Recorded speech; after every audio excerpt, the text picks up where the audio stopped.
Good morning. Honorable Minister, dear guests, ladies and gentlemen, I am Nick Freitas, the Provost of UNIT, and I would like to welcome you to this Information Day, which is related to an Adriatic program.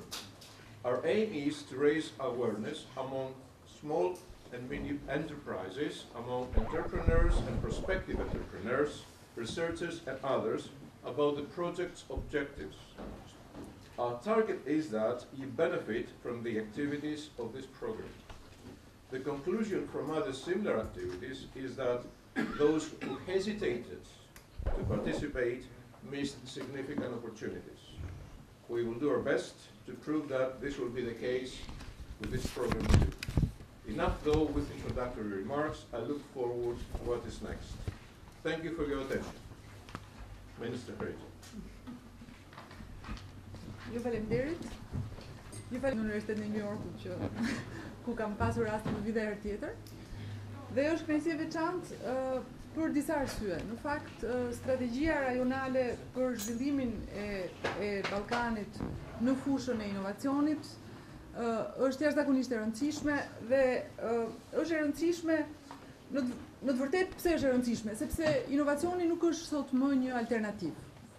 Është një domosdoshmëri për të kapërcyer kohën e humbur. Ne kemi historinë që kemi patur me vështirësitë tona, kemi patur dhe vazhdojmë të kemi një periudhë tranzicionit të vështirë për të kapur zhvillimin ekonomik të vendeve të tjera, të cilat nuk na presin, vazhdojnë rrugën e tyre, jemi të detyruar të përqafojmë teknologjitë e reja dhe të përdorim në mënyrë sa më të optimizuar inovacionin në të gjitha fushat. Por nuk është kjo e vetmja arsye, arsyeja tjetër është sepse inovacioni nuk mund të jetë çështje vetëm e qeverisë. Është shumë e qartë që inovacioni qeveria e mbështet, qeveria mund ta nxjisi, qeveria ka mjete të ndryshme për të ndihmuar partnerët që të sa më shumë të inovojnë në fushat e tyre, por kjo gjë nuk bëhet pa partneritet dhe pa bashkëpunim. Dhe për këtë arsye jam edhe më e kënaqur që kjo është një iniciativë e ndërmarrë nga Universiteti i New Yorkut dhe një partner tjetër, Europartners, të cilët kanë aplikuar për fondet IPA në këtë fushë dhe kanë arritur që të jenë pjesë e këtij projekti, të jenë fitues të këtij projekti, i cili pra është një projekt shumë i rëndësishëm për nxitjen e përdorimit të teknologjive nga ndërmarrjet e mesme dhe të vogla, për që ato të bëhen konkurruese në tregun evropian.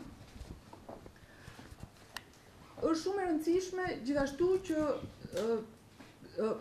që kompanitë të ndërgjegjësohen për këtë çështje, që kompanitë të kuptojnë që në tregun evropian drejt të cilit ne po afrohemi ditë ditës, kanë shumë më tepër oportunitete, pra kanë një treg shumë më të gjerë, por njëkohësisht kanë dhe një konkurrueshmëri shumë më të madhe.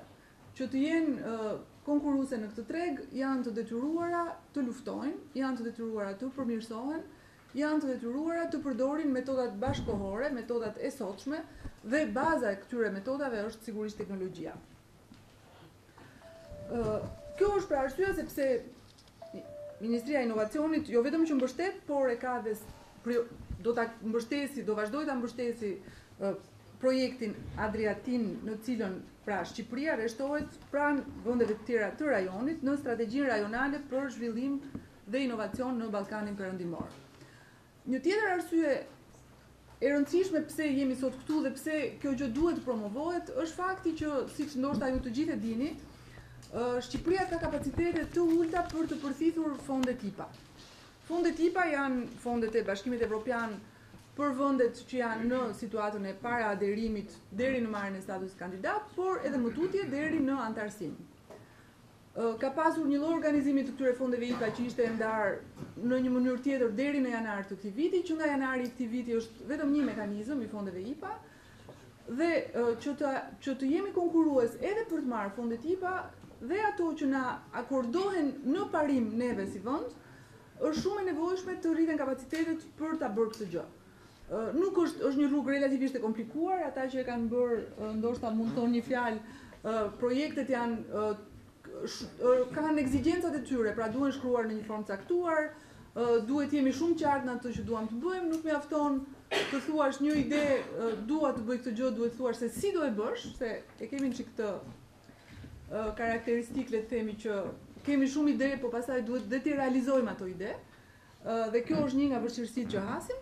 Kështu që është një gjë shumë e mirë që ky projekt është bërë dhe duhet patjetër të inkurajojmë shumë të tjerë të marrin pjesë pra dhe të arrijmë të rrisim në mënyrë të ndjeshme përthithjen e fondeve IPA për Shqipërinë.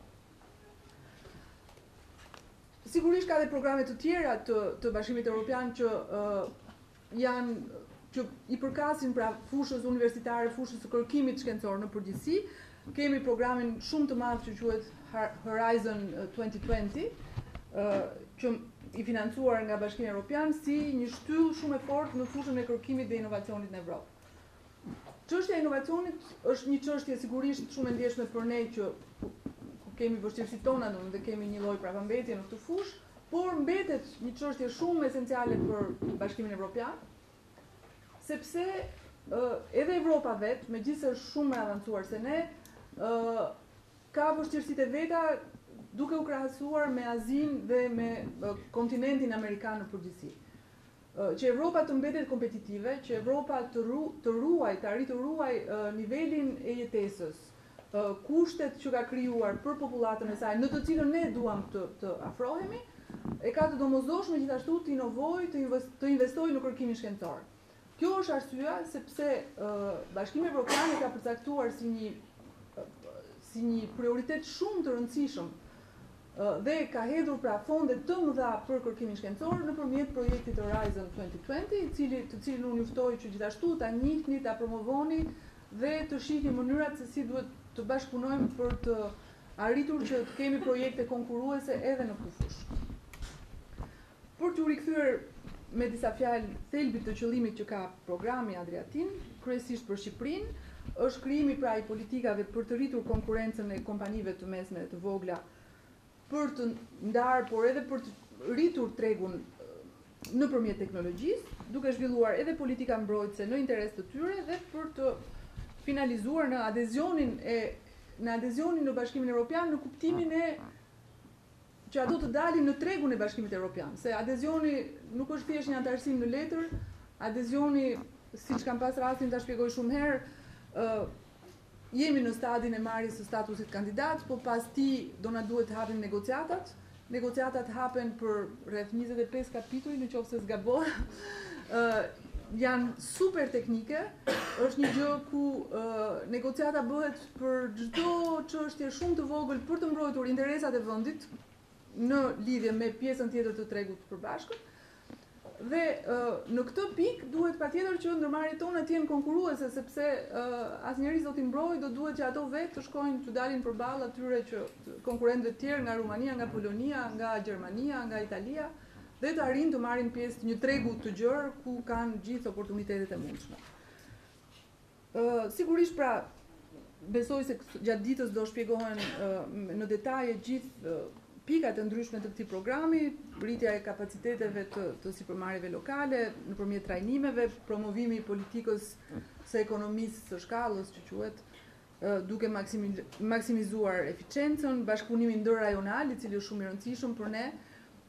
Ne po bëjmë si qeveri, po përpiqemi të sjellim progres në fushën edhe të bashkëpunimit rajonal, siç e keni parë, po përpiqemi të intensifikojmë shumë marrëdhëniet ekonomike dhe institucionale me Kosovën, në mënyrë që të fluidifikojmë tregun ndërmjet dy vendeve tona.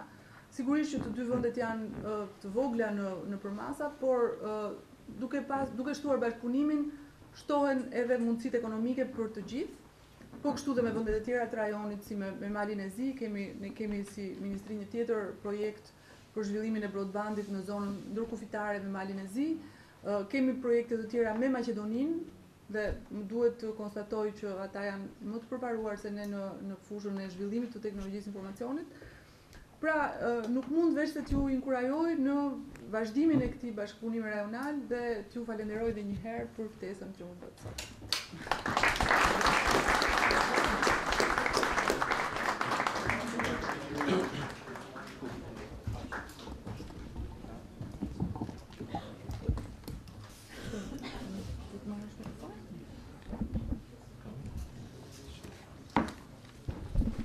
Faleminderit për ftesën, gëzojmë që jam prapë në hapësirën time akademike, me një shok, edhe në hapësirën e inovacionit evropian. Siç e dini, Ministria e Jashtme, Ministrisë së Jashtme Shtetit Shqiptar është këtë vit kryesues i nismës Adriatiko-Joniane. Në vit 2004, kur isha në Bruksel, bëj planifikimi i këtyre projekteve dhe fazave të projekteve të Adriatikut që tani ka fituar edhe projekti Adriatin në fazën e 8. Faza e parë dhe faza e dytë ishin projekte vogla, bashkëpunim midis rajoneve, bashkive, komunave. Faza e tretë është dizajnuar posaçërisht për të krijuar politike. Atëherë projekti Adriatin së pari do krijoj politike.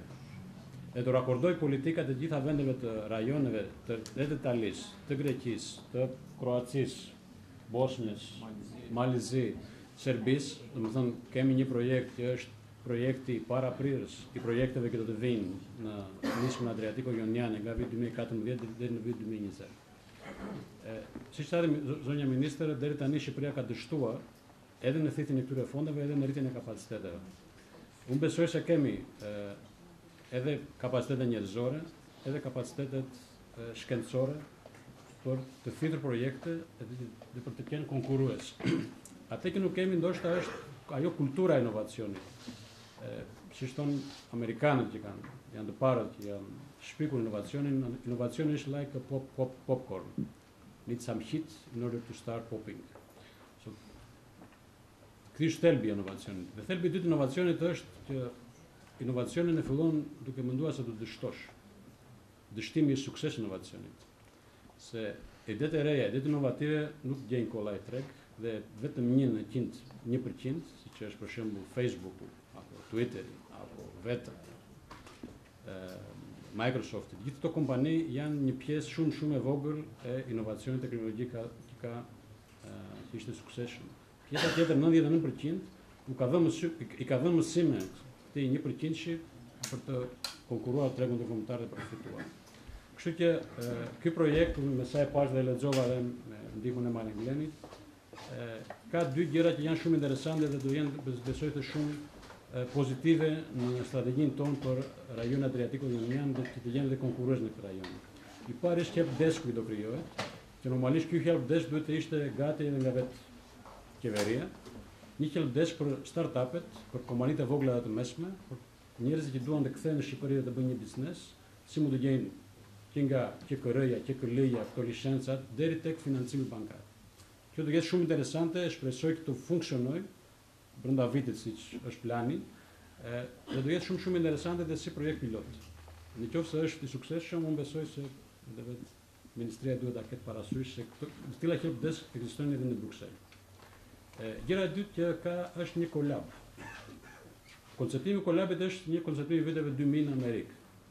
New Yorku, me sa shikova anë teknike të projektit, do krijojë për herë të parë në Shqipëri një vend që do ofrohet falas të shkencëtarë të rinj të gjithë Tiranës apo të gjithë Shqipërisë, që të vinë të punojnë, të bashkëpunojnë dhe të kenë të paktën infrastrukturën bazë të krijojnë kompaninë e tyre. Para se të dalin në treg, para se të investojnë, para se të marrin të regjistrojnë biznesin, edhe gjëra e tretë e rëndësishme është bashkëpunimi rajonal. Siç e dini, edhe universitetet shqiptare nuk kanë kapacitetin në disa fusha. Atëherë, nëpërmjet këtij rrjeti që do krijohet në të gjithë zonën, do të jetë shumë e rëndësishme bashkëpunimi një kompanie për shembull të agrobiznes shqiptar të gjejë një rajon në Itali që ka kapacitete për certifikimin evropian të produkteve të saj. Këtë certifikat apo një universitet në Kroaci për verën, që unë i di që janë shumë serioz, një kompani shqiptare. Kështu që nuk duhet të mendojmë inovacionin si inovacion teknik vetëm. Inovacioni mund të jetë edhe inovacion që quhet hidden innovation, open innovation, ka shumë lloj inovacioni. Inovacioni fillon akoma dhe nga marketingu. Në Amerikë, marketing do të thonë akoma dhe mënyra se si e prezanton projektin është shumë e rëndësishme. Si e prezanton produktin është shumë e rëndësishme ndonjëherë dhe nga vetë produkti. Në Francë ka filluar një projekt i ri tani, një spin-off, një universiteti që quhet Gjella e Mamas. Që bëhet, në qoftë se ne të gjithë në Shqipëri mund ta fillojmë këtë biznes, në qoftë se siç bëjmë në shtëpi më shumë se jemi 4 veta dhe bëjmë gjellë për 8 veta, e nxjerr në internet që unë kam këtë gjellë pilaf shtëpiak dhe ofroj falas në lagjen time, nëpërmjet celularit. Edhe studentët që janë në zonë e prenotojnë me €1. Kështu që është një Facebook nëpërmjet gjellës. Gjë këtë gallat, po kjo kompani e mbylli vitin me 10 milionë euro xhiro.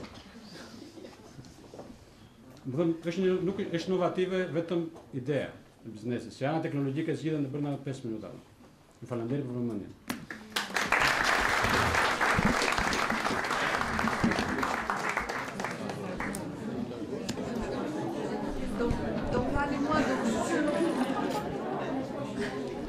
Do më duhet largohem se ka seancë parlamentare, po me kënaqësi do kisha ndërtuar më gjatë.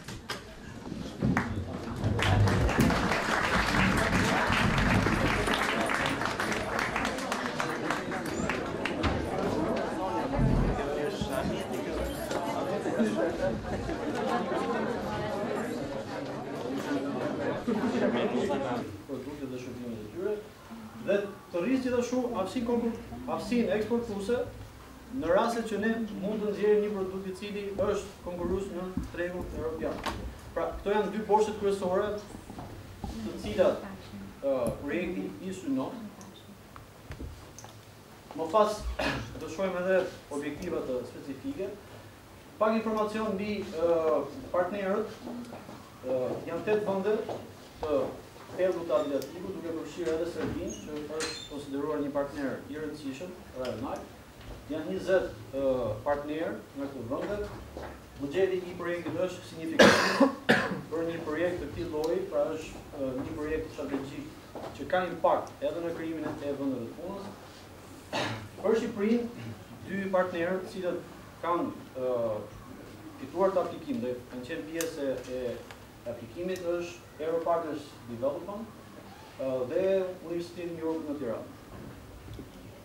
Okej, dy boshtet kryesore ishin ato që sa të thamë, të zbresin në disa objektiva specifike. Së pari, kërkohet të nxithet bashkëpunimi dialogu midis partnerëve, pra në një treg ku partnerët nuk komunikojnë me njëri tjetrin, ku aktorët nuk e njohin njëri tjetrin dhe politikë bërësit janë të shkëputur nga njëri tjetri, është e pamundur të krijohet një atmosferë pozitive për rritjen e kompanive. Le të themi që kjo është një mjet strukturore e Shqipërisë, pra mos komunikimi midis dhomave të tregtisë, universiteteve, kompanive të vogla që kanë si inovacioni është një nga mjetet kryesore që ne kemi identifikuar në analizën e projektit dhe që synojmë që të nxithet ky bashkëpunim sa më shumë. Objektivi i dytë është që përveç se ne t'i bëjmë të aktorë që të flasin me njëri tjetrin nëpërmjet disa veprimeve dhe le të themi hapave që do shpjegojmë më vonë, kërkojmë që të krijojmë mekanizmat të cilat janë mekanizma stabil, pra mekanizma të cilat të fillojnë të funksionojnë për një periudhë afatmesme deri afatgjatë. Pra ne nuk kemi një strategji kombëtare për konkurrueshmërinë dhe për inovacionin. Gjë të cilën ky projekt synon që të prodhojë një platformë, një strategji që përfshin mekanizma, në anë të cilës pra në anë të kësaj platforme të bëhet e mundur që aktorët e tregut të kenë mundësi të ecin në drejtimin e duhur. Pra, përpara se ne të nxisim konkurrueshmërinë, të bëjmë kompanitë konkurruese në një treg real, na duhet një strategji, duhet një platformë cilën do ta ndjeki qeveria, ta ndjekin dhomat e tregtisë, kompanitë e vogla dhe të mesme dhe kështu me radhë. Përveç ndërtimit të kësaj platforme, ne nuk duhet të heqim dorë nga identifikimi i sektorëve inovativ. Pra, një sektor inovativ, siç e tha dhe zëvendësi ministri Jasha, nga gjella mund lindi një biznes super milioner, pra një biznes aq i thjeshtë, por që në thelb inovativ. Ky është një nga objektivat specifik të projektit. Ne synojmë të identifikojmë në tregun shqiptar ato startupe ose biznese të cilat kanë ide inovative, por që ju mungon, le të themi, shtysa për të nisur dhe për të hedhur një produkt në tregun tonë. Ku jemi ne tani? Pra, pse po bëhet gjithë ky projekte, pse po shpenzon Europa një shumë kaq të madhe për ne, për vendet e Ballkanit, sepse ne jemi jashtëzakonisht të papërgatitur për një akses në Europë. Ky nuk është një sekret, ne gjithë do të jemi të ndërgjegjshëm që jemi në vendin e 135 nga 148 që janë analizuar. Pra, pjesa tjetër nuk janë analizuar, por ata që janë analizuar jemi në fund. Për sa i përket bashkëpunimit universitet, industri dhe konkurrueshmërisë. Kjo do thotë që ne duhet ta nisim njëherë nga një platformë, pra një strategji kombëtare që të paktën të bëjmë disa hapa përpara në drejtimin e dur. Dhe projekti Adriatin është, le të themi, hapi i parë në historinë e Shqipërisë, për sa i përket inovacionit dhe konkurrueshmërisë, që të ndërtohet një strategji kombëtare për konkurrueshmërinë, për inovacionin. Jo se nuk ka pasur më përpara, le të themi, tentativa ose platforma, por nuk kanë qenë në kuadrin kombëtar, rajonal dhe në pelgun e Adriatikut. Përsa i përket objektivave që ne duam të arrijmë, projekti është shumë i gjatë, konsiston në 36 muaj si kohëzgjatje dhe fillon që nga regjistrimi i gjithë praktikave më të mira, kombëtare dhe rajonale, në mënyrë që ne të kuptojmë se si po ecin partnerët, si po ecin pjesët e Evropës që ecin shpejt, për shembull pjesa e Balltikut, çfarë bëjnë ata më mirë që ne s'e bëjmë dot. Pra, pse ne nuk jemi do në gjendje të bëjmë atë që bëjnë ata. Dhe të gjitha këto praktika të mira kombëtare dhe rajonale do jetë pjesë e strategjisë dhe platformës që do dalin nga ky projekt. Duam të përfshijmë të gjithë aktorët, pra gjithë grupet e interesit që të kontribuojnë në hartimin e kësaj strategjie dhe të jenë pjesë e bërjes së këtij plani madhor për tregun shqiptar.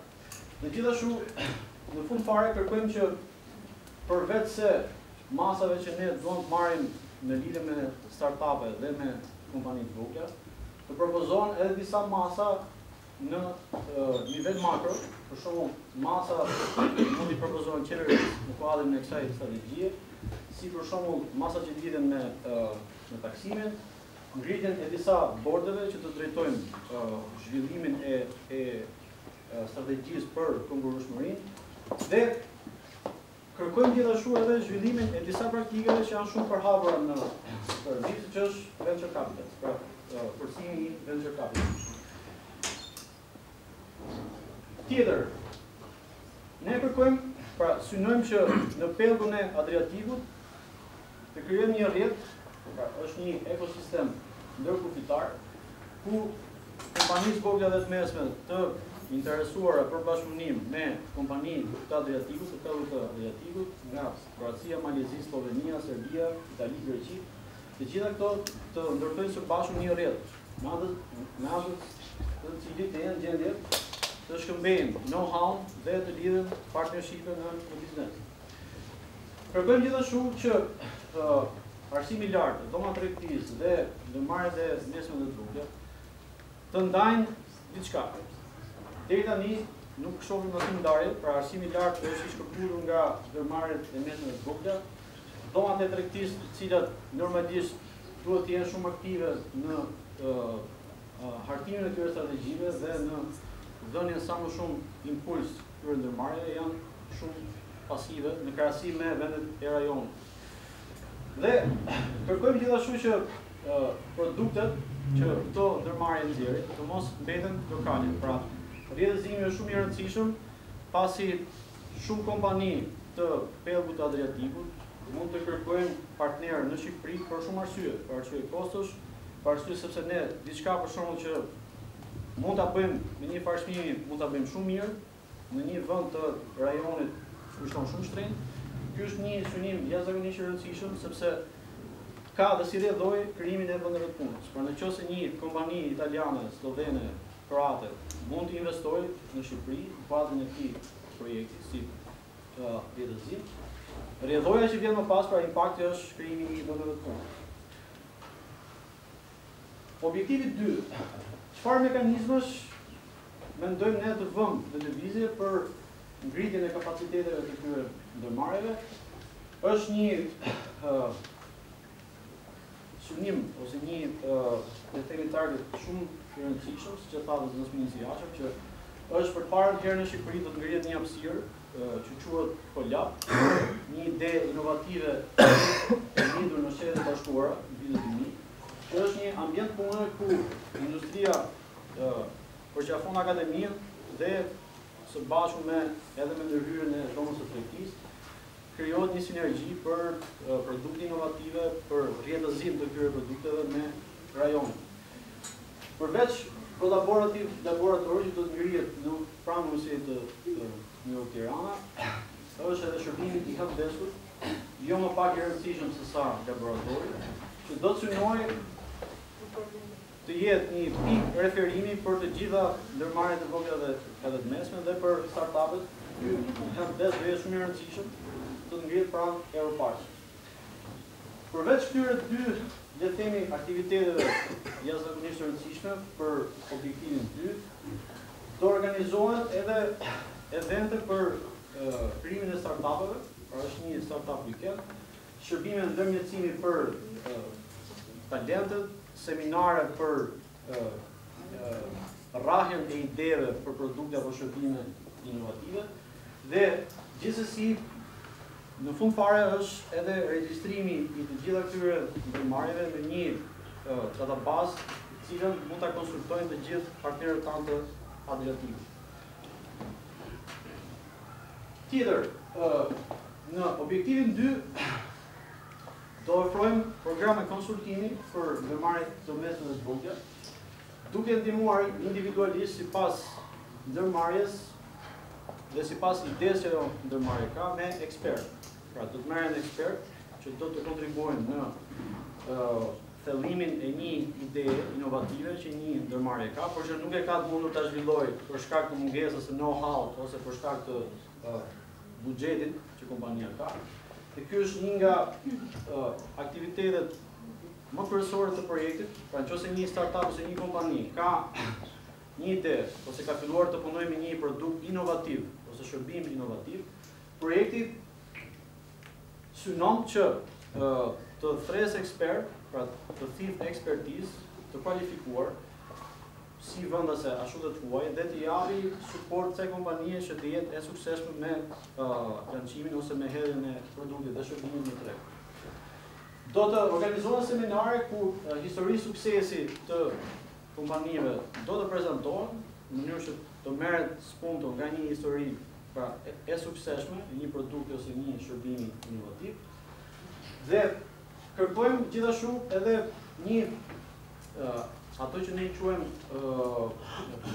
zbatuesit e kërkim zhvillim dhe inovacion, që janë universitetet ose qendrat kërkimore, të jetë një lidhje më e ngushtë midis kompanive dhe zbatuesve të kërkim zhvillim dhe inovacion. Nuk do të lëm më njanë identifikimin e sektorëve inovativ, pra të identifikojmë çfarë jemi ne në gjendje të bëjmë në mënyrë inovative, pra kush është inovacioni që mund të prodhojë një vend si Shqipëria. Sektorët strategjik që Bashkimi Evropian ka identifikuar dhe për të cilat jep këto fonde janë sektori i energjisë, bioekonomia dhe bioqënia. Kjo nuk do thotë që patjetër një kompani duhet të jetë merret me energji, pra të ketë energji si core business, pra si aktivitetin e vetë kryesor, ose në bioekonomi, por tu mund të përfshihen edhe kompanitë të tjera që ofrojnë shërbime apo produkte që lidhen ose përfundojnë në një, le të themi, objektiv final që është energjia. Pra, ftohen të gjithë, le të themi, kompanitë e vogla dhe të mesme, apo startupe, po edhe ide, pra studentë që kanë ide, apo grupe studentësh që kanë ide inovative, për shërbime apo produkte të këtyre sektorëve që të bëhen pjesë e projektit, pra të aplikojnë në projekt për të parë se si mund të përfitojnë sa më shumë nga ndihma e Bashkimit Evropian. Përveç mbledhjes dhe regjistrimit të informacionit për këtë lloj, pra për këtë lloj sektorësh, ne do të regjistrojmë gjithë kompanitë në këtë sektor. Kërkojmë gjithashtu që helpdesk-u dhe startup weekend të kenë një impakt shumë të fortë. Pra helpdesk-u është një pikë referimi që do t'japi informacion mbi mundësitë e zhvillimit dhe nxitjes së konkurrueshmërisë, pra programe financimi nga Bashkimi Evropian, ekspertizë nga ekspert të fushës, dhe gjithashtu Shqipëria do të organizojë, pra partnerët shqiptar do të organizojnë një startup weekend gjithsej në 16 në gjithë rajonin e Adriatikut. Një startup weekend ku do të promovohet krijimi i bizneseve të reja nga grupe kërkuesish ose grupe studentësh ose kushdo që është interesuar të nisi një biznes. Çfarë strategjie do të ndjekë konsorciumi?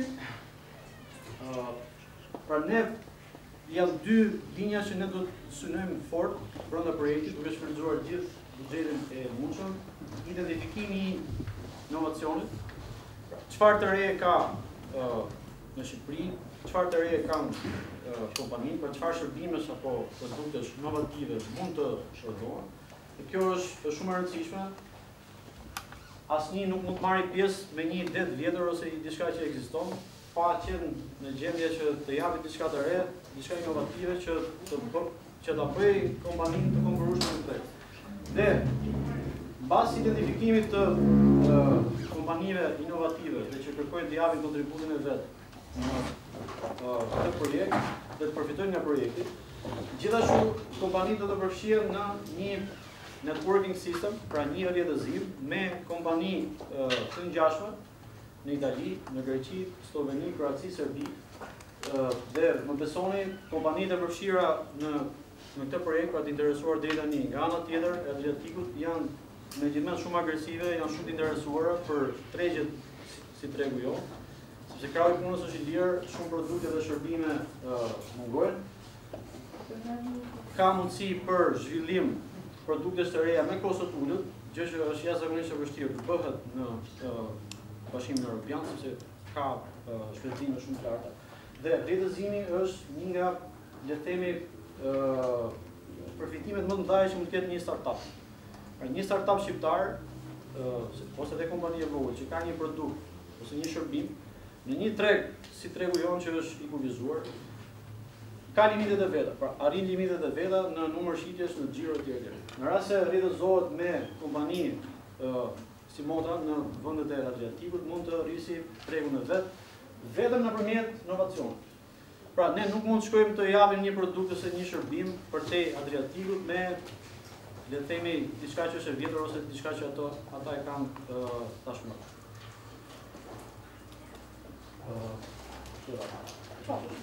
Për strategjinë e inovacionit, e lë fjalën partners.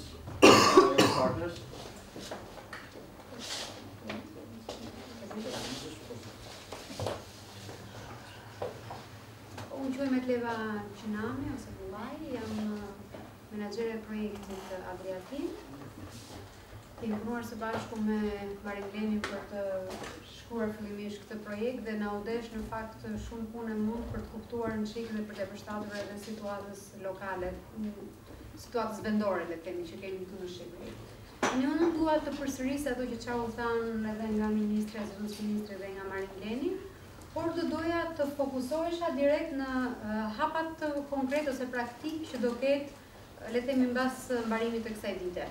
Nëse secilit prej jush mund t'i ketë lindur një ide ose mund të ketë dëshirën për të filluar mbas këtij prezantimi të Marin Glenit që duhet fillojmë të bëjmë diçka ose duhet si mund ta gjejmë veten, si mund ta angazhohen. Ka dy mënyra për ju si student, të paktën kështu e shikoj unë nga pozicioni im. Nëse do isha studente, meqense e kam kaluar edhe këtë fazë. Do shikoja, nëse do kisha një inovacion në mendje, do filloja ta diskutoja me shokët, do filloja ta diskutoja me profesorën, me Marin Lenin. Do shtriesha një çik më gjërë. Do filloja pastaj këtu dëgjuam që janë disa hallka të tjera, ka një dhomë tregtie, ka një ministri, ka një departament. Do filloja diku të bija dyerve. Po, nëse do lodhesh atje, do filloja të bie këtyre dyerve që janë tani shumë afër jush. Ke Kolabi, që është pranë universitetit, edhe ke Helpdesku, që është ke Europartners.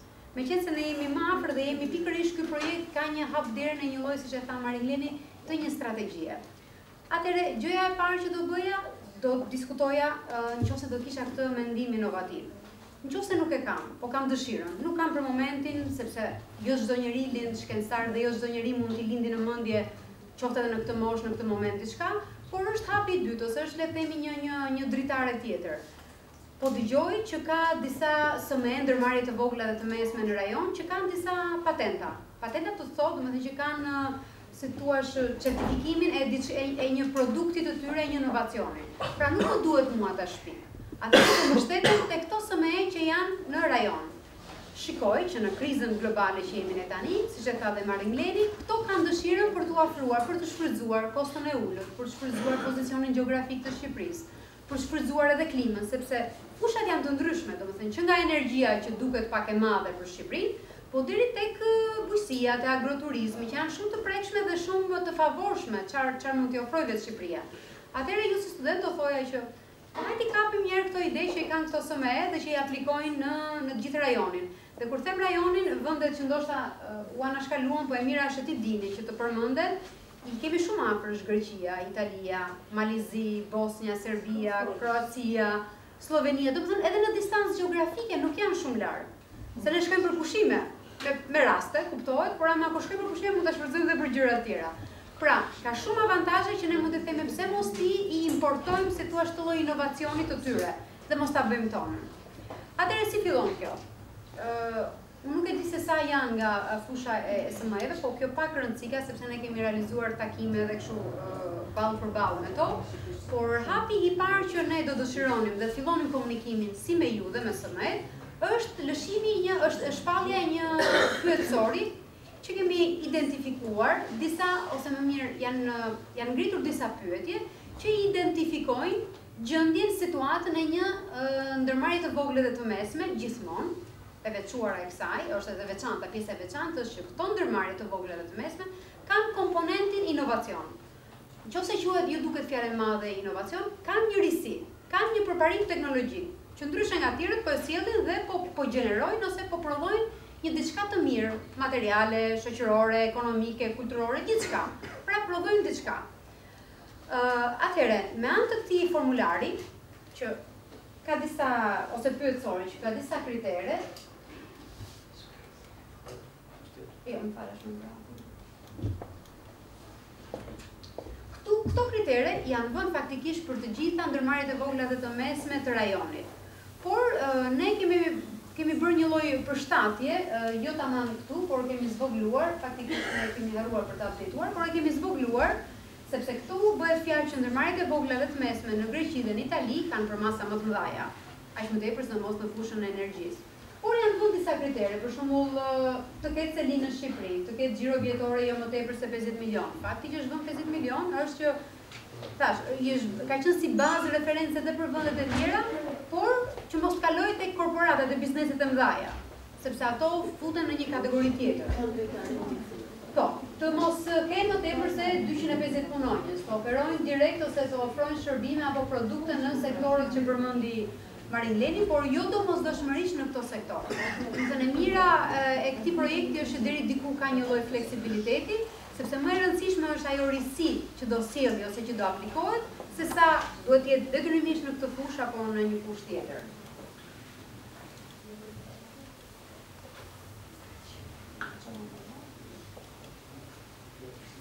Okej. Kriteri tjetër është që këto ndërmarrje të vogla dhe të mesme që aplikojnë duhet të kenë nevoja të qarta inovacioni. Domethënë pyetjet janë ndërtuar në një mënyrë të tillë që nuk ka nevojë të lodhesh shumë, por vetëm thjesht të përgjigjesh. Dhe aty ne shikojmë ose identifikojmë që është një ndërmarrje e vogël ose e mesme që ka filluar ka një strukturë bazike. Dhe në këtë strukturë bazike ajo ka filluar të aplikojë një inovacion, qofte e tyre vetja ose qofte importuar nga një ndërmarrje tjetër. Një kriter tjetër mund të jetë edhe që preferohen ndërmarrje të vogla të mesme të menaxhuara nga sipërmarrëse femra. Kjo është një gjë shumë e preferuar, kam përshtypjen nga të gjithë vendet, por nuk është kusht i limituar. Njëkohësisht që të kenë një lloj, le të themi, një mendje të hapur. Një mendje të hapur do thotë të shikojnë edhe trendet pozitive ose cilat janë trendet në Europë dhe në rajon. Dhe këto dokumente që janë përmendur këtu janë si thua jo bibla për momentin për këto somet, për ndërmarrjet e vogla dhe të mesme, po janë si udhëzues që jep mundësinë si bizneseve, qoftë edhe ju, që të fillonit çdo veprim që ta bëni me një lloj vizioni.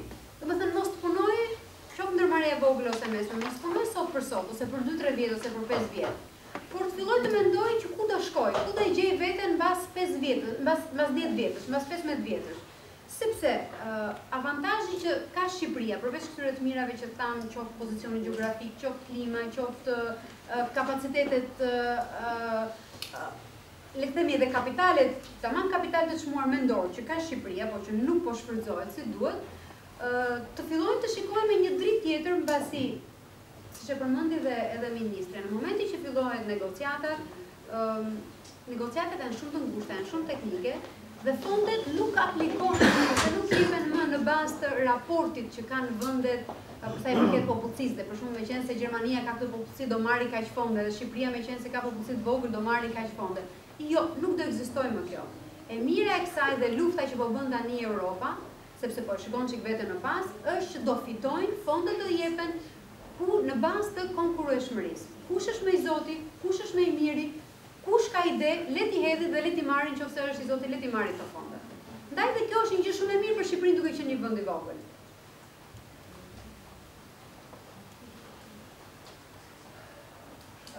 Do merrja një shembull për t'ia bërë çik, nëse nuk ka qenë e qartë deri tani, për t'ia bërë pak më të qartë. Fjala inovacion duket si një shkencë e madhe. Nuk kemi ngelur ne që ta shpikim rrotën, absolutisht.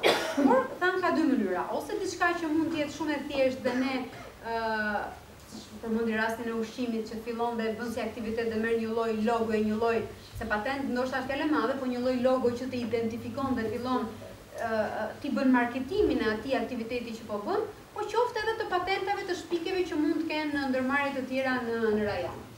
Në rastin çfarë është vënë re në Shqipëri këto kohë të fundit. Dhe jo kohë të fundit, po do të thoja po bën një 4-5 vjet, por problemi qëndron pikërisht tek lidhja e partneriteteve ose mundësia që ku këto të ashtuquajtur, do të thoja se nuk janë të ashtuquajtur, janë shumë të mira faktikisht biznese të vogla dhe të mesme që nuk po e gjejnë veten. Ka shumë prodhues vaj që sot po përpiqen ta eksplorojnë çështjen e inovacionit të bërësive. Bërësivet janë këto mbetjet e mbas përpunimit të ujve, dhe çfarë i bëjnë? Duke i tharë, këto ndajnë tulin nga bërthama dhe këtë lëndë e përdorin për djegje ose për ngroje. Kjo është shumë e përhapur në Itali. Është e përhapur edhe në Indi, edhe në Afrikë, por në disa se pata ka rast të takoja një italian që kishte filluar kishte vite që aplikonte në Indi edhe në Tanzani. Ishte një lloj tip pajisje e vogël që merrte këto bërësi, i ndante, i thante dhe prodhonin gaz. Prodhonin gaz edhe për ngroje dhe për djegje dhe për gjëra të tjera.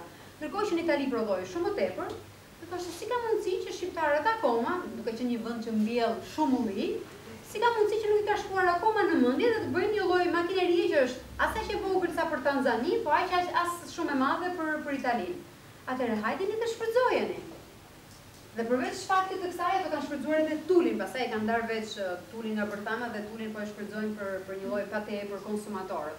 Atëherë ju ftojmë të gjithë, qoftë këto dhe ju dhe këto tjetër, e morëm këtë si shembull, që hajdeni ta eksplorojmë çik më tepër e para, si të gjejmë një teknologji tjetër që ta përpunojmë më mirë çik të patentë që të jetë më e konkurrueshme aty ku do shitet. E dyta, ku do e shesim ne këtë? Hajde të gjejmë një çik treg brenda këtij rajonit, ose edhe më gjërë do jetë aq më mirë, po hajde të tentojmë. Të fillojmë një herë të tentojmë. Dhe kjo është gjëja më e mirë. Dhe këtë është që ofron pikërisht projekti, sepse helpdesku, sikurse edhe Kolabi, ka mundësinë që të jep disa tools, disa mekanizma disa mekanizma që të thotë, shiko, ti ke këtë ide, atëherë unë po të ofroj. Në radhë të parë po të them, ke disa mundësi financimi. Nuk kam unë lek që të jap ty. Se nuk funksionon më kjo, ka ikur edhe në rajon dhe në Europë, nuk është më filozofia e të dhënërit në lek, kesh dhe hajde ti tani bëj projektin. Ka filluar po s'behet. Jo. Ai thotë, unë të jap mundësinë që ti të aplikosh në 1, 2, 3, 4, 5 fonde të tjera. Dhe idenë e ke. Fillo dhe shkruaje, pasqyroj në një mënyrë sa të mirë dhe apliko. Atje ti je i barabartë me gjithë të tjerët. Kush është tjetra e dyta? Kemi tani një rrjet që po krijohet me të gjitha këto historitë e suksesit. Dhe si të historitë e suksesit ashtu edhe të bizneseve të reja. Unë thotë ai po t'jap mundësi që po të takoj që ti mos harxhosh as lekës, shkosh nëpër Panajirë dhe të vizitosh ato, po të sjell këtu. Po të sjell këtu, po bëj një workshop dhe po të krijoj mundësi që ti të diskutosh me to dhe të mësosh çfarë funksionon atje dhe ta përshtatësh, ta shikosh me një ekspert ose një mentor, a mundet ajo gjëja, ajo patenta, ajo gjëja e suksesshme që ka bërë që po aplikon ai për shembull në Itali ose në Serbi, a mundet të zbatohet këtu? Po, pse jo? Nëse mundet. Do të thënë gjërat janë më të thjeshta se sa zhduken në momentin e parë kur themi inovacion. Janë gjëra më të prekshme dhe më praktike. Dhe këtë mundësi e jep pikërisht ky projekt. Unë nuk dua të zgjatem më tepër sepse do kisha frikë se do kalonim tek fokusi pastaj. Por nuk do të përmendoj që i përmendi pak a shumë edhe Marin Leni që e mira është të shfrytëzojmë edhe shpiket patentat e tyre dhe në rastin konkret nuk e di në mos gaboj universiteti ka një program për optimizimin e energjisë nëpër hotele. Një gjë, se kjo është më e juaj, më ke fusha juaj. Rasti i Ulirit mund të jetë pak më larg, atyre që janë të usall. Po. Një rast për shkakun që ose le të themi një histori e suksesshme do të ishte kjo, optimizimi i energjisë. Ne vuajmë sot nga shpërdorimi i energjisë, përveç faktit që se paguajnë njerëzit, po shpërdorimi i energjisë nga pikpamja kur lihen dritat ndezur ose kur një kapanon i madh, një qendër e madhe tregtare harxhon më shumë energji se sa duhet. Atëherë, në të gjitha vendet e Bashkimit Evropian, kjo është formalizuar dhe rregulluar me anë të disa normativave ligjore dhe me anë të disa veprimeve, taksa më të larta atyre. Çfarë mund bëjë një kompani që ka teknologji ose një kompani që ka know-how? Një kompani lokale, ne shqiptarët nuk se di më pak teknologji se sa partnerët tanë që janë për te Adriatikut, pra mund dim programim shumë mirë, mund të dim elektronik, shkencë kompjuterike, përse i përket një projekti, por mund mos kemi know-how e mjaftueshëm, një për të bërë për shumë konfigurimin e këtyre implanteve. Neve i blejmë të implanteve, dhe kosto e këtyre implanteve është jashtëzakonisht e lartë. Atëherë, çfarë mund bëjë një startup ose një kompani shqiptare? Të paktën meqense ne nuk prodhojmë dot qipa dhe borde, se si jemi Hong Kong, Kinë ose vendet e Azisë, por të paktën bëjmë konfigurimin ose kontrollin ose programimin këtu. Pra, një kompani me pak vet, disa studentë ose disa të pasionuar mbas programimit, mbas elektronikës, mund të bëjnë atë që kushton jashtëzakonisht shumë ta marrësh në një vend tjetër, nga Italia, nga Slovenia. Unë di produkte të tilla që kushtojnë me qindra mijëra euro, ku gjysma e produktit përbëhet nga software. Software është konfigurimi, programimi, kolaudimi në vend, atje ku instalohet. Pra ne mund të blejmë pajisjet gati, bordet, qipat, por duhet që ta bëjmë këtu për të ulur kostot. Si mund ta ndihmojë projekti një iniciativë të tillë? Projekti mund ta ndihmojë një iniciativë të tillë duke thirrur atë grup, duke e seleksionuar në bazë të idesë që ka, dhe duke thirrur dhe ekspertizë të kualifikuar nga jashtë që të trajnojë personat që do bëjnë këtë, pra kompanisë se si duhet hecet. Me një biznes plan, kush është biznes plani? Çfarë teknologjish duhet përdoret? Si bëhet programimi i këtyre pajisjeve? Si do instalohet? Kush është kursimi që do arrijë klienti përfundimtar? Nëse një qendër tregtare do të kursejë, ose një hotel do të kursejë energji ose një kapanon industrial, duhet ta di që pse duhet paguaj kaq që kursej aq. E gjitha kjo është know-how që një kompani e vogël, një startup ose edhe një kompani që ekziston, nuk mund ta marrë dot jashtë këtyre iniciativave. Pra, nuk futesh dot në treg. Ti nuk je dot në gjendje që të prodhosh diçka që është shumë e shtrenjtë, që bëhet në Itali, pra ka kompani italiane dhe slovene që bëjnë të produkte, që nuk i bën dot, ne thjesht i blejmë. Pse mos blejmë vetëm pajisjet, pra vetëm pjesën e hardware dhe të paktën konfigurimin, se konfigurimi është një know-how, pra është një proces manual, assemblimi dhe programimi. Pra, ne nuk prodhojmë dot borde kompjutera qipa, por të paktën mund bëjmë një diçka që historikisht jemi të mirë ta bëjmë, që është pjesa artizane, pra assemblimi dhe kolaudimi, konfigurimi. Kjo do ishte për shembull një shembull që mund të kishte sukses, pra mund të bëjmë në projekt.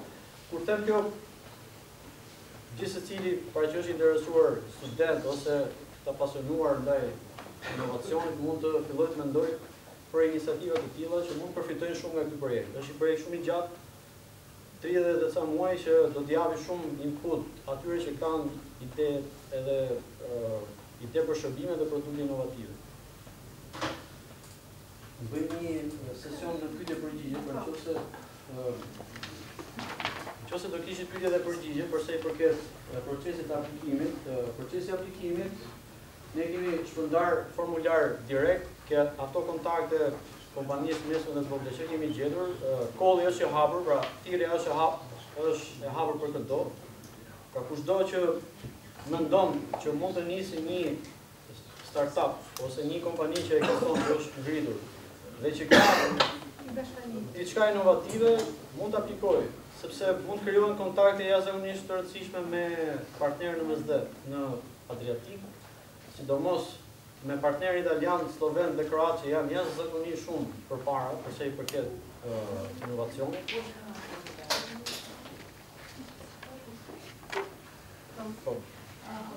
Është shumë interesante, shumë faleminderit për mundësinë. Pyetja ime është, a ekziston Housebase-ku, për në qoftë unë duhet të vinë që nesër edhe të takoj dikë dhe të bisedoj, a është ndërtuar tani, apo është në proces të sipër? Okej. Kjo është një radhë tjetra, meqense ju kryesisht, domethënë, mbuluat procedurën për SME-t, në raste të një ideje të një startup-i, cila është procedurën dhe si do funksionojë kjo pjesë. Pra, nuk kemi në rastin e një kompanie që është që ekziston, po për ato që mendohet që mund të krijojë diçka në të ardhmen, si është kjo procedurë. Okej, për helpdesk-un po të përgjigjem, ne jemi në momentin që po krijojmë një lloj matrice. Kemi krijuar një lloj template, një lloj forme, sepse këtë e kemi shpërndar edhe në të gjithë vendet e tjera të rajonit, në gjithë 22 partnerët e tjerë. Pse kemi bërë këtë? Kemi bërë sepse nëse fillon dikush një biznes, dhe sot e fillon në Shqipëri dhe nesër do ta përhapë, ai do të di qoftë edhe informacione të tjera dhe bazike që shko si përballë e mund, nëse dua të importoj ose të eksportoj një produkt me legjislacionin për shembull grek ose italian. E mora shumë thjesht, por që duke pasur këtë lloj informacioni bazik të gjitha vendeve bëhet më i kompletuar, e para. E dyta, ke ky lloj template ose ke ky lloj forme helpdesk-ut, po përpiqemi të mbledhim informacionet bazike në kuptimin si regjistrohet një startup, çfarë materialesh ekonomike i duhen, ose çfarë informacioni legjislativ i duhet, cili është informacioni tjetër, domethënë të gjitha burimet financiare. Që kur ti vjen me një ide, ne të themi që shiko, kjo është ide shumë e mirë, do fillojmë të shkruajmë, mund të t'japim një lloj suporti, nëse do klasifikohet si ide inovative, kjo është plus, që ti të fillosh pastaj të shkruash dhe të aplikosh në 1, 2, 3, 4, 5 shkolle që janë gjithmonë. Pjesa tjetër, nëse është gjithmonë inovative dhe ka një lloj përputhshmërie me gjithë historitë e tjera, ose duke qenë pjesë edhe duke mos qenë pjesë e këtij rrjeti që po krijohet nëpërmjet SME-ve, dërgohet ky si informacion, si ide në vende të tjera. Dhe diku mund të pop-up se thua ke mendje e një SME ose qoftë edhe një studenti në vendet e tjera të rajonit. Dhe krijohet një lloj partneriteti, një lloj lidhje. Sepse ajo që duam të bëjmë ne si helpdesk, nuk duam të duplikojmë si thua ose të mbivendosim funksionet që ka për shembull QKR-ja për regjistrimin. Absolutisht, ose as të mbivendosim funksionet që bën dhoma e tregtisë. paska që nuk është shumë aktive. Jo, edhe as këtë jo. Po duhet të jetë një lloj pakete që kur vjen dikush, do unë mendoj si për vete që duhet të jetë sa informacione bazike. Që pa më përko, pa u shpenzuar shumë lehtë, dhe duke u fokusuar dhe duke u përqendruar në ato hapësira, mundësi që janë të ekzistuese. Për pjesën e dytë, duhet që personit të ketë të paktën një licencë si person fizik, pra duhet të jetë i regjistruar si le të themi biznesi i vogël. Sepse ideja është duke qenë një entitet i regjistruar, Bashkimi Evropian të njeh si njësi, pra ti ke një ide, por ke marrë dhe hapin e guximshëm që të paktën ke hapur një licencë biznesi, sepse përndryshe, në rast se ti je vetëm një person dhe nuk ke plan të bësh këtë hap, dhe ka të tjerë që e kanë bërë këtë hap, pra kanë hapur një licencë, kanë bërë një strukturë të vogël biznesi. Në këtë rast, seleksionimi do preferonte atë.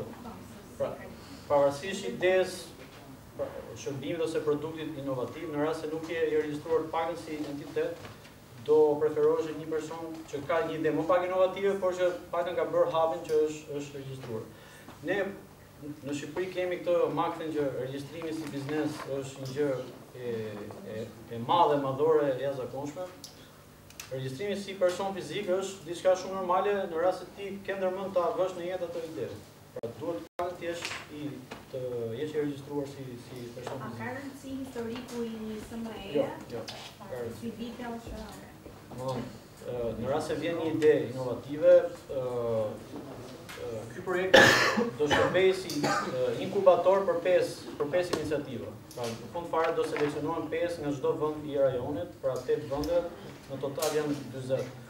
Nga këto 5 iniciativa do përzgjidhen ato të cilat kanë një gjë, pra një ide inovative interesante që mbështetet edhe me arsyetim, se gjithë mund të japim një ide jashtëzakonisht inovative, por duhet që të ketë edhe një arsyetim që pse mendoni ju që kjo do funksionojë në tregun shqiptar dhe në pellgun e Adriatikut. Dhe në këtë inkubator, ky startup mund të qëndrojë për 2 vjet, sepse në fund vitit do jetë aktiv helpdesku, do jetë aktiv edhe Kolabi, që është një ambient multidisiplinar. Është një inkubator.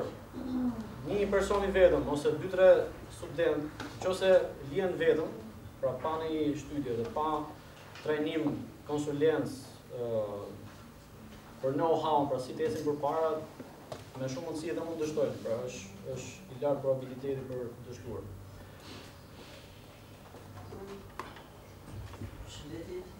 Projekti duhet shumë interesant për faktin që do i nxjisi më tepër qoftë personat fizik, ashtu edhe SME-t që të aplikojnë me idetë e tyre. Pyetja ime është si do mbrojmë këto ide.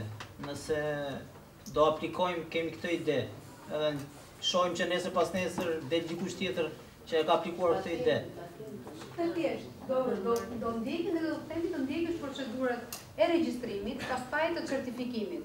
Se kjo është që vjen ti dhe pastaj ve logon tënde dhe ve emrin e patentës tënde.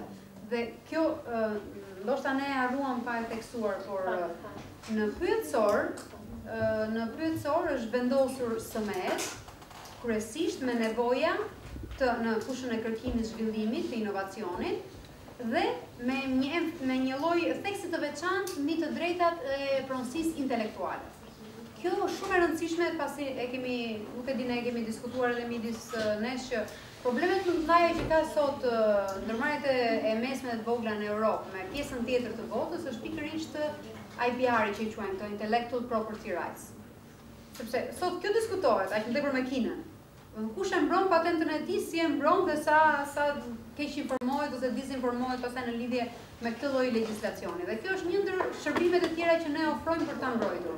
Dhe për ta më vjedhja e shërbimit dhe për ta mbrojtur pikërisht japim këtë lloj konsulence që si atë shpike që ke ti ose atë mendim, si ta mbrosh, fillosh ta regjistrosh gradualisht, i vesh një logo. Udhro? Deri tek patenta. Po ka disa hapa që kalon në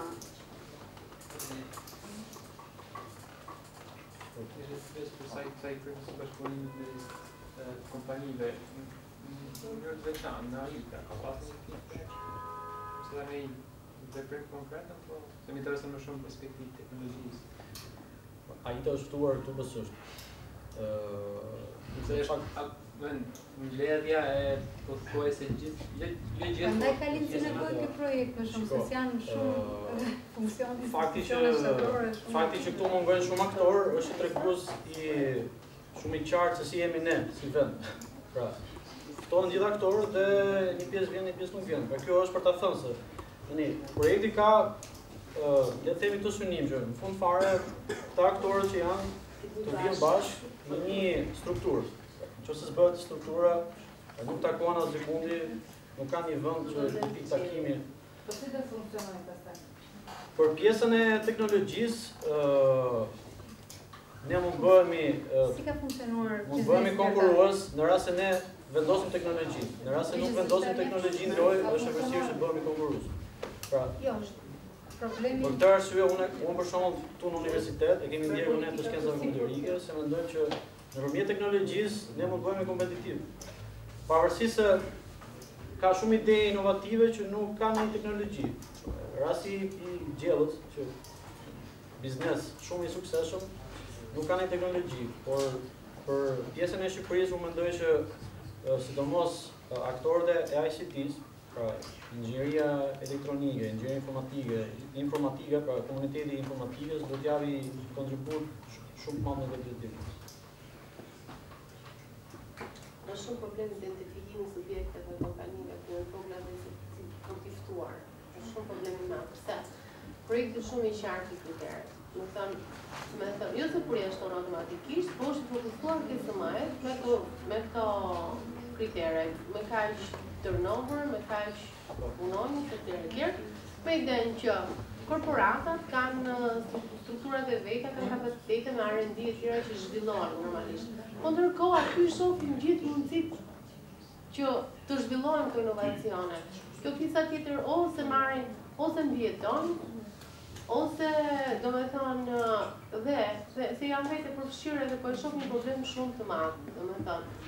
E ka një konflikt në vektor, domethënë ajo thotë qartë që ti do t'i çosh këto subjekte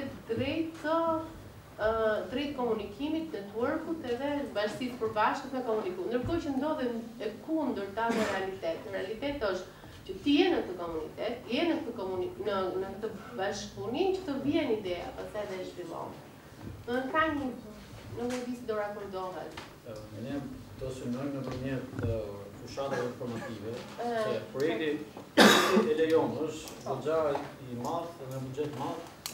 Dhe në rast se nuk ndërtohet një qendër e tillë, unë i kam parë vetë qendra në Itali, në Shtetet Bashkuara të Amerikës, janë qendra inkubatorësh ku vijnë akademik dhe biznese, ata që duan të konkurrojnë në treg, që duan të bëhen konkurruese. Një kompani që nuk ka ndërmend të bëjë diçka inovative, rrjedhimisht do filloj të zbrezi në kotën e merkatos, sepse ne jemi shumë të kënaqur që do hyjmë në Bashkimin Evropian, por nuk e parashikojmë dot se çfarë do ndodhi. Pra, pasojat do jenë dramatike nga pikpamja e tregut. Kjo që thatë juve në mënyrë konsekutive, që domethënë tregtisë do funksionojnë, kjo është element kyç. Se nuk është vetëm pjesa e lobbying aty, domethënë ai është një autoritet që përfaqëson të gjitha kuptimet. Edhe duke pasur database-in e detyrueshëm që, domethënë mund gjesh brenda gjithë mekanizmat për me promoviv, me pas kontakt, me bodhe avokatin më tej për ndërmjetësime dhe të gjitha. Unë e shoh shumë problem. Nuk e di, është shumë problem. Kështu kanë parë në fillim edhe ato jo larg nesh, por ato vazhdojnë, kanë optimizmin dhe gjejnë forcën që vazhdojnë dhe konkurrojnë dhe marrin dhe fonde. Dhe ne ngelemi gjithmonë fajsojmë veten. Problemi është që duhet dalim nga ky lloj bataku i fajsimit vetes dhe gjetjes së fajit ke institucioni për shembull i dhomës tregtisë ose i qeverisë. Ato secili do marrë pjesën e vet. Ne po përpiqemi që ta shtym pak më përpara me këto inovacioni, me këto lloj sipërmarrjesh, domethënë qoftë në infrastrukturë, dhe t'japim ca rekomandime në fund ditës dhe politika më konkrete dhe për qeverinë, edhe për dhomën e tregtisë, edhe për institucionet e tjera homologe deri diku, por më shumë se sa këto, që ato ndoshta mund të jenë apatik deri diku, ne nuk duam të jemi apatik. Një pyetje tjetër? Okej, nëse nuk ka pyetje, ju falenderoj. Nuk kam pyetje, thjesht kështu.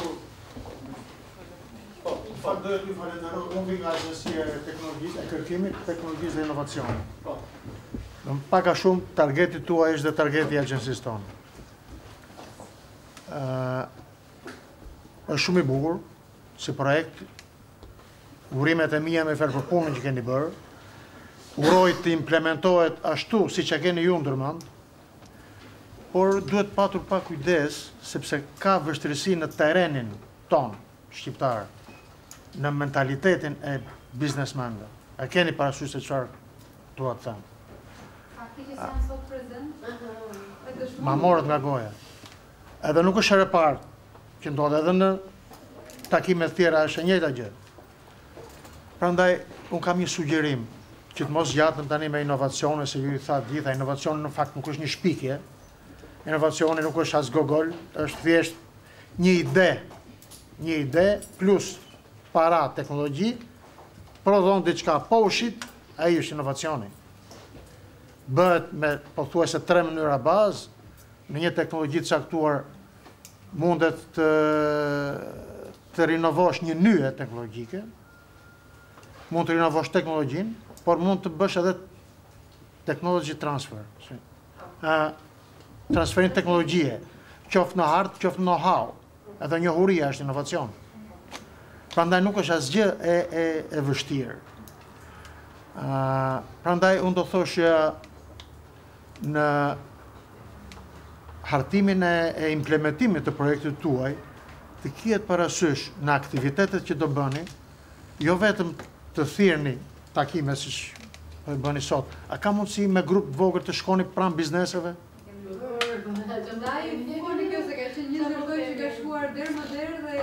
Janë mira biznese.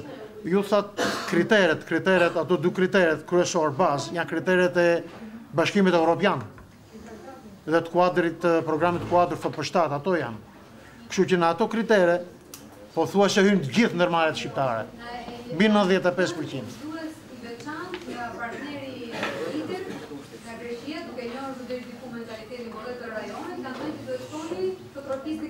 Po pra. Po ajo ka kosto, ha? Ka kosto, prandaj po them të parashikohet. Ka kosto ajo. Park teknologjik është fjalë e madhe. Se gjithë ato që nisën me po park teknologjik, nuk është po ndonjëherë. Na nisën të bëjmë një laborator, pastaj shumë një park ose. Unë i përgëzoj edhe një herë, shumë faleminderit.